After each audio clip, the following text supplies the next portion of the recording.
ಶಂಕರಣ್ಣ ಶಂಕರಣ್ಣ ನಿಂತ್ಕೊಳ್ಳಿ. ಇದೇನ್ ಶಂಕರಣ್ಣ, ನಾನು ನೋಡ್ದಾಗೆಲ್ಲ ಮಂಜಣ್ಣನ ತಂಗಿ ಅಂತ ಪ್ರೀತಿಯಿಂದ ಮಾತಾಡ್ತಿದ್ರಿ. ಇವಾಗೇನಾಯ್ತು? ನೋಡ್ದೇ ಇರೋ ತರ ಮುಖ ತಿರ್ಸ್ಕೊಂಡು ಹೋಗ್ತಿದ್ದೀರಾ ಯಾಕೆ? ನಮಗೆ ನಿಮ್ ಸವಾಸನೆ ಬೇಡ, ಬಿಟ್ಬಿಡಿ. ಅಯ್ಯೋ ಏನಾಯ್ತು ಅಣ್ಣ? ನಾನೇನ್ ಮಾಡಿದೆ ನಿಮ್ಗೆ? ನಾನೇನಾದ್ರೂ ಬೇಜಾರ್ ಮಾಡಿದ್ನಾ? ನೀನಲ್ಲಮ್ಮ, ನಿಮ್ಮ ಅಕ್ಕ. ಅವಳನ್ನ ದೇವತೆ ಅನ್ಕೊಂಡಿದ್ದೆ.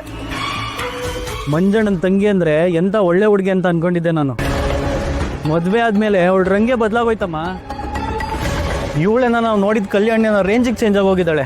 ಬೆನ್ ಕೊಟ್ರೆ ನಮ್ಮ ಬೆನ್ಗೆ ಚೂರಿ ಹಾಕ್ಬಿಡ್ತಾಳೆ ಅವಳು. ಆ ರೇಂಜಿಗೆ ಕಲಾಕಾರ ಹೋಗಿದ್ದಾಳೆ ಅಮ್ಮ ಅವಳು.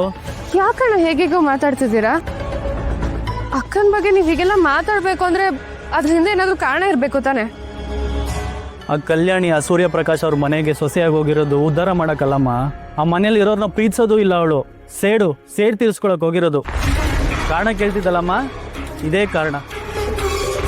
ಆ ಸೇಡ್ ತೀರಿಸ್ಕೊಳಕ್ ಅವಳು ಯಾವ ಮಟ್ಟಕ್ಕೆ ಬೇಕಾದ್ರೂ ಹೋಗ್ತಾಳೆ. ಈಗ ಅದು ಯಾವನೋ ಪ್ರಭುವನ ಜೊತೆ ಸೇರ್ಕೊಂಡಿದ್ದಾಳೆ. ಸೂರ್ಯಪ್ರಕಾಶ್ ಅವ್ರ ಮನೇಲಿ ಇರೋರಿಗೆಲ್ಲ ಒಂದು ಗತಿ ಕಾಣಿಸ್ಬೇಕು ಅಂತ ಇಬ್ರು ಪಣ ತೊಟ್ಟಿದ್ದಾರೆ. ಇಷ್ಟರಲ್ಲೇ ಏನೋ ಒಂದು ಮಾಡ್ತಾರಮ್ಮ. ಆ ಪ್ರಭು ಅವಳಿಗೇನೋ ಒಂದು ಕೊಟ್ಟಿದ್ದಾನೆ. ಆ ಸೂರ್ಯಪ್ರಕಾಶ್ ಮನೇಲಿಟ್ಟು ಅವನ್ನ ಸಿಕ್ಕಾಕ್ಸೋ ಅಂತ ಸ್ಕೀಮ್ ಹಾಕಿದ್ದಾರೆ. ಇದೆಲ್ಲ ನಿಮ್ಗೆ ಹೇಗೆ ಗೊತ್ತು ಅಣ್ಣ? ಅವ್ರನ್ನ ಟ್ರ್ಯಾಪ್ ಮಾಡಿ ಅವ್ರ ಹೆಸರಿಗೆ ಮಸಿ ಬಳಿಯೋ ಸ್ಕೆಚ್ ಹಾಕಿದ್ದಾರೆ. ನಾನೇ ನನ್ನ ಕಿವಿಯಾರೆ ಕೇಳಿಸ್ಕೊಂಡಿದ್ದೀನಮ್ಮ.